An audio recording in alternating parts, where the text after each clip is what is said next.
Saya mau tanya, saudara senang untuk selamat? Ya senang. Tetapi bukan Yesusnya yang kita nantikan. Bukan Tuhan Yesus yang kita rindukan. Kita rindukan keselamatannya, tapi kita tidak merindukan Yesus. Ini ibarat orang-orang di rumah yang menanti kiriman. Mereka belanja online. Terus nanti yang bawa ini barang ini datang. Mereka menanti apa? Kelihatan mereka menanti itu orang yang bawa kurir itu. Tetapi sesungguhnya hati mereka terpaut pada apa yang dibawa.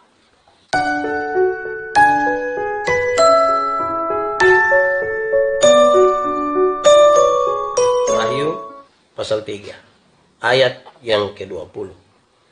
Firman Tuhan berkata demikian. Lihat, aku berdiri di muka pintu dan mengetuk. Jika ada orang yang mendengar suaraku dan membukakan pintu, aku akan masuk, mendapatkannya, dan aku makan bersama-sama dengan dia, dan ia bersama-sama dengan aku. Demikian firman Tuhan. Berbahagia setiap orang yang mendengar firman, memelihara dan melakukan dalam hidup setiap hari. Shalom. Pembacaan malam hari ini, lihat aku berdiri di muka pintu dan mengetuk. Ini sesuatu yang penting sekali bagi kita. Tapi saya mulai dari kisah kita tiap-tiap hari. Saya mau tanya, pernahkah saudara di rumah, apalagi ketika sendiri, terus ada orang ketuk pintu? Pernah alami begitu? Pasti saudara bilang pernah. Lalu kalau ada saudara di rumah dan orang mengetuk pintu, apa sih kira-kira yang ada dalam pikiran saudara? Saya coba untuk memisahkan, saya coba untuk membedakan reaksi dan sikap orang ketika dia ada di rumah dan ada yang mengetuk pintu. Ada orang, saudara-saudara, yang ketika pintunya diketuk, dia ada di rumah, dia penasaran, dia coba-coba menaruh perhatian sedikit, dia mau keluar, dia mau cari tahu siapa yang datang. Ada yang seperti itu. Ada orang yang lain lagi, ada yang dia di dalam rumah, tapi dia dengar, memang dia dengar. Tapi dia tidak mau keluar. Dia merasa dia terganggu. Dia tidak mau diganggu oleh siapapun. Apalagi kalau dia lagi asik untuk menjalankan sesuatu yang menjadi aktivitas dia.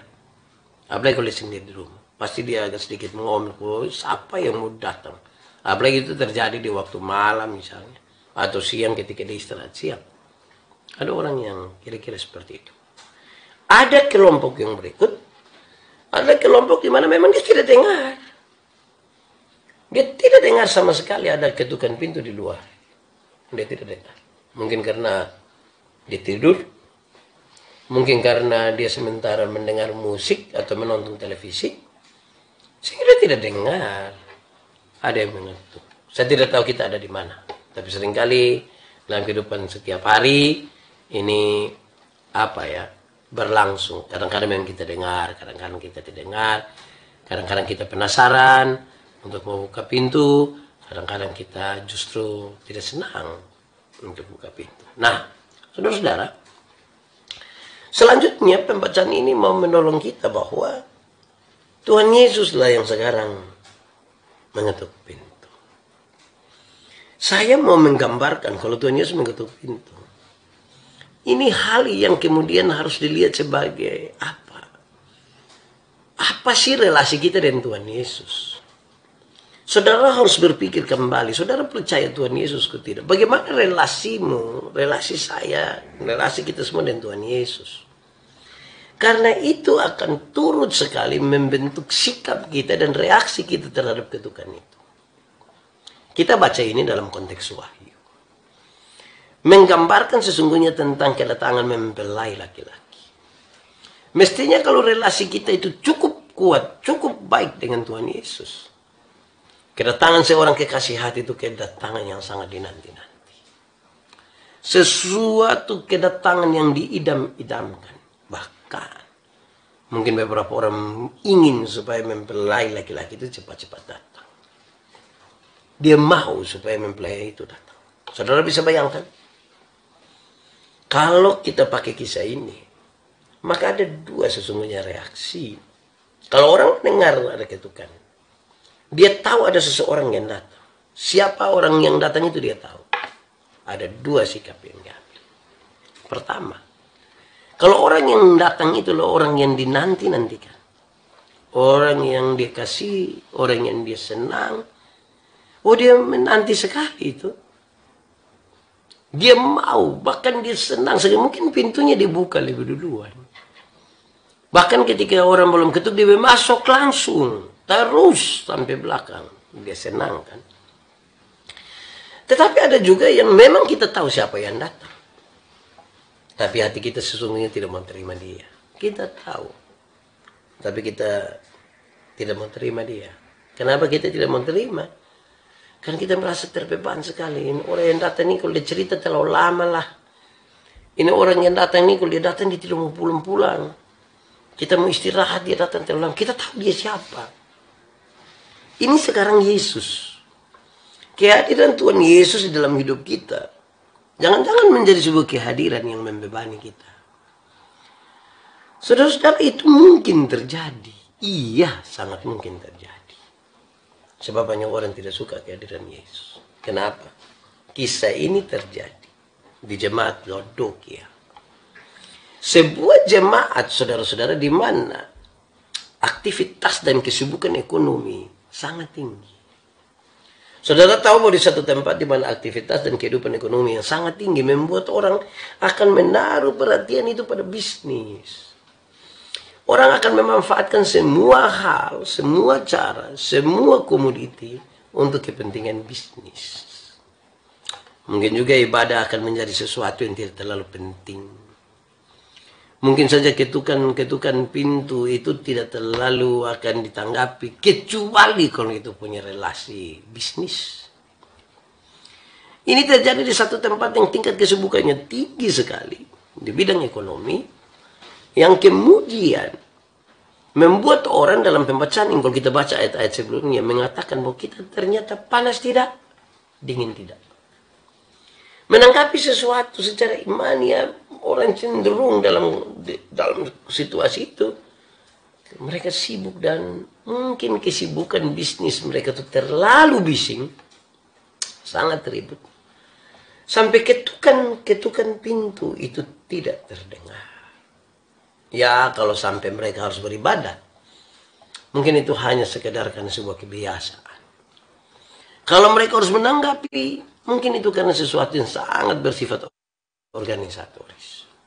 Bukankah dalam kehidupan berjemaat hal itu juga terjadi? Jangan bicara jemaat. Kita yang pelayan saja, kita yang pendeta ini seringkali kan kita lakukan seluruh aktivitas pelayanan itu mungkin karena kebiasaan. Dengan jadwal-jadwal yang padat, jangan sampai itu hanya sebuah aktivitas rohani biasa. Hampir-hampir kita mulai kehilangan nilai di situ. Dan sekarang ketukan ini serius. Mari kita renungkan satu dua hal di dalam pembacaan ini yang menolong kita untuk memahami sesuatu secara baik. Pertama, saudara-saudara, lihat. Aku, Tuhan Yesus, berdiri di depan pintu dan mengetuk pintu. Ini sebuah inisiatif. Inisiatif dari Tuhan untuk datang berjumpa dengan umatnya. Umat yang seperti apa? Umat yang lagi sibuk. Sibuk dalam kebisingan bisnis. Sibuk untuk memperkaya diri. Sibuk untuk urusan-urusan dunia. Dan Tuhan mengambil inisiatif. Dalam konteks ini, orang-orang tidak mencari Tuhan. Tuhan yang datang berjumpa dengan mereka. Dia berdiri di depan pintu. Dia mengetuk. Tapi mari kita bertanya, saudara, untuk kita berefleksi. Kalau dia Tuhan sementara mengetuk pintu. Kita mau tanya Tuhan, kan ini refleksi kita. Tuhan mau apa? Tuhan mau apa datang di sini? Tuhan bawa apa? Yang mengetuk di pintu itu bawa apa? Yang paling pertama, saudara-saudara, Tuhan mengetuk pintu itu dia bawa keselamatan buat kita. Keselamatan itu inisiatif murni dari Tuhan. Mau datang dan menyelamatkan saudara-saudara. Dia hadir di sini membawa selamat. Nah, sekarang kalau kita tahu itu, oh dia yang datang itu dia membawa selamat. Lalu bagaimana reaksi kita Reaksi kita ini seperti apa ketika kita tahu bahwa dia yang datang itu membawa keselamatan bagi kita. Satu dua orang di antara kita, atau mungkin banyak orang di antara kita, senang menerima keselamatan. Saya mau tanya, saudara senang untuk selamat? Ya senang. Tetapi bukan Yesusnya yang kita nantikan. Bukan Tuhan Yesus yang kita rindukan. Kita rindukan keselamatannya, tapi kita tidak merindukan Yesus. Ini ibarat orang-orang di rumah yang menanti kiriman. Mereka belanja online. Terus nanti yang bawa ini barang ini datang. Mereka menanti apa? Kelihatan mereka menanti itu orang yang bawa kurir itu. Tetapi sesungguhnya hati mereka terpaut pada apa yang dibawa.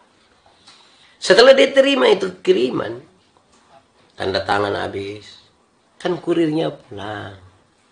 Waktu kurirnya pulang, pikiran, perasaan, hidup, hatinya tertuju kepada apa yang dibawa, apa yang dikirim, apa yang dititipkan.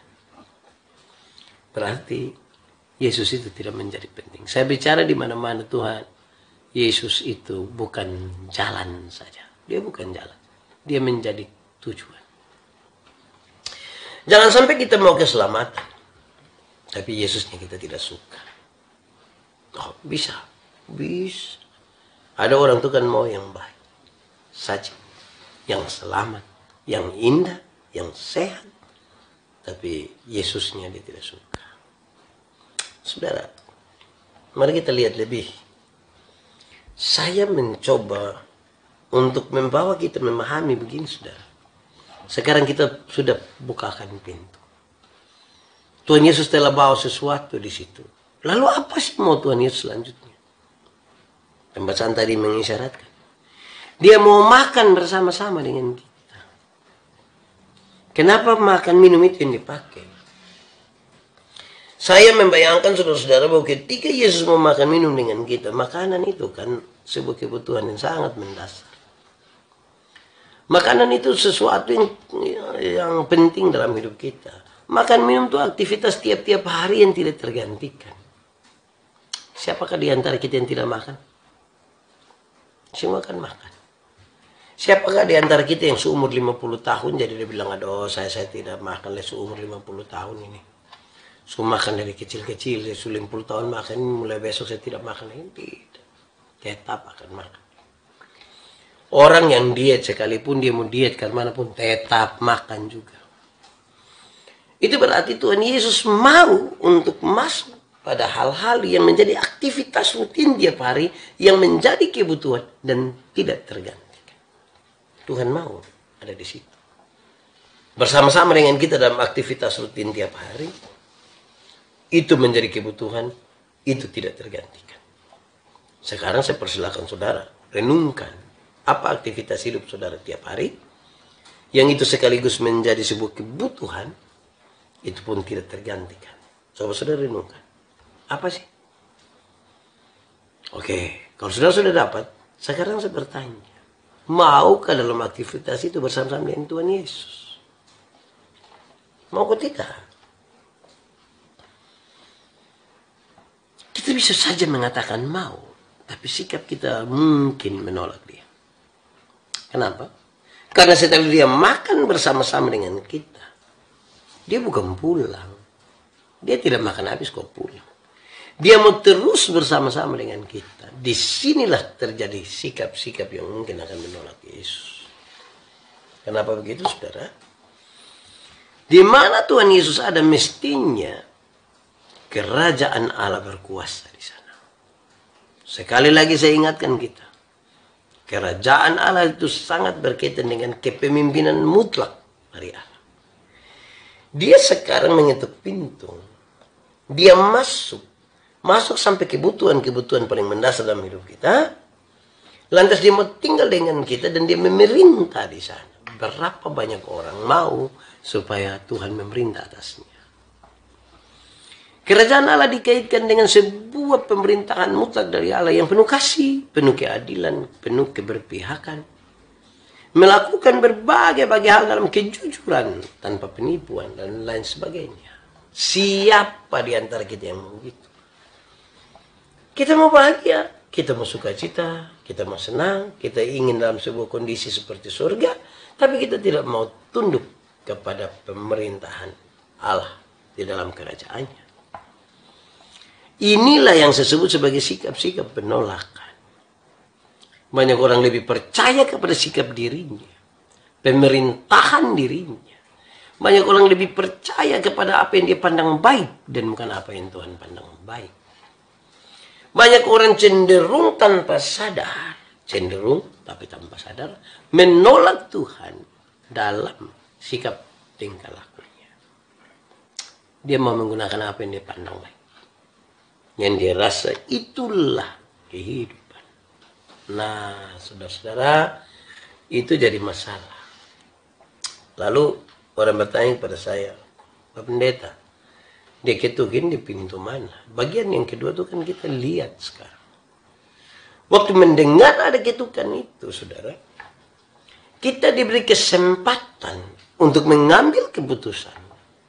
Mau buka atau tidak. Itu keputusannya di kita. Jikalau ada orang yang mendengar suaraku dan membukakan pintu. Sekarang dia mengetok ini. Kita ambil keputusan sekarang. Terima dia atau tidak. Buka pintu atau tidak. Kita mau atau tidak. Jangan emosional menjawab. Kenapa, saudara? Karena itu keputusan yang penting. Dia tidak terjadi satu hari. Dia terjadi terus menerus. Saudara, keputusannya ada di kita. Jangan sampai kita mengabaikan itu. Jangan sampai kebisingan dari kesibukan kita telah membuat telinga kita tuli terhadap ketukan itu. Dibutuhkan apa? Dibutuhkan sebuah kepekaan. Kepekaan untuk mendengar, merasa, dan berespon terhadap ketukan yang Tuhan lakukan. Kita butuh Roh Kudus di situ. Roh Kudus yang membuat kita peka terhadap panggilan Tuhan, terhadap ketukan Tuhan. Dia mau datang. Dia mau tinggal bersama-sama dengan kita. Betapa indahnya sebuah rumah dengan kehadiran Tuhan Yesus. Betapa indahnya sebuah relasi dalam kehadiran bersama-sama dengan Tuhan Yesus. Betapa indahnya kalau ketukan Tuhan itu kemudian ditanggapi dengan baik oleh orang-orang percaya. Saudara, di bagian yang ketiga atau bagian yang terakhir ini, saya membawa kita untuk memahami, yaitu dari tadi saya kasih contoh soal rumah. Tetapi saudara-saudara, coba kita lihat sesuatu yang menyangkut hati. Tuhan berdiri dan mengetuk pintu hati. Kalau kita sebut hati, hati itu adalah bagian terdalam dalam diri manusia. Bagian di mana kita mempertimbangkan banyak sekali hal. Bagian di mana keputusan-keputusan penting dalam hidup kita ambil di situ. Bagian di mana sejumlah rahasia yang tidak diketahui oleh orang lain kita simpan di situ. Sekarang Tuhan mengetuk pintu hati kita. Mau buka atau tidak? Kalau manusia ketuk mungkin kita masih marah, masih tidak suka, tidak mau. Sekarang Tuhan mengetuk. Mau atau tidak kita buka? Sebegitu pentingkah? Iya. Kenapa? Ini di hati nih. Kedalaman dalam hidup kita. Tuhan ketuk di situ. Apa sih kata firman tentang hati? Jagalah hatimu dengan segala kewaspadaan. Sebab dari hati itu terpancar kehidupan. Sesuatu yang memancarkan kehidupan itu Tuhan ketuk di situ. Mereka yang menanggapinya, mereka yang menikmatinya, terpancar sebuah kehidupan yang indah bersama-sama dengan Tuhan. Mereka yang tidak menanggapinya, tidak akan terpancar apa-apa dalam kehidupan dengan Tuhan. Sekarang Tuhan menyentuh hati. Bapa, sentuh hatiku. Ya, kita mau berubah. Kita mau bersama-sama dengan Tuhan. Coba saudara alami itu malam hari ini. Biarkan hatimu terbuka. Biarkan buka. menyadarkan, dan kemudian Tuhan yang mengetuk pintu hati itu, kemudian kita bukakan itu dan Tuhan masuk, tinggal, makan dan minum bersama-sama dengan jiwa kita hidup. Kehidupan seperti apakah yang kemudian terpancar di sana? Pasti sebuah kehidupan yang luar biasa di dalam Tuhan. Pasti sebuah kehidupan yang sangat-sangat indah yang sementara terjadi. Dan itu sangat luar biasa dalam hidup kita, saudara.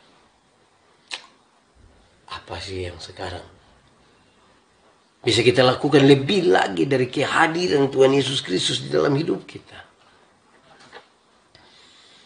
Apalagi yang bisa lebih dari Tuhan yang tiap-tiap saat mau berdiri di hadapan hidup kita, mau untuk datang menyapa kita. Sebuah kenyataan di mana Tuhan mengasihi kita, mau tinggal dengan kita, berbagi dengan kita. Tapi seringkali hati dan hidup kita tidak kita buka untuk kepentingan itu. Puji Tuhan, malam hari ini kita bisa siaran bersama-sama. Tuhan memberkati kita, semoga hati kita terbuka. Terbuka untuk Tuhan. Tuhan memerintah di sana. Dan dia tinggal bersama-sama dengan kita. Pasti terpancar kehidupan yang luar biasa.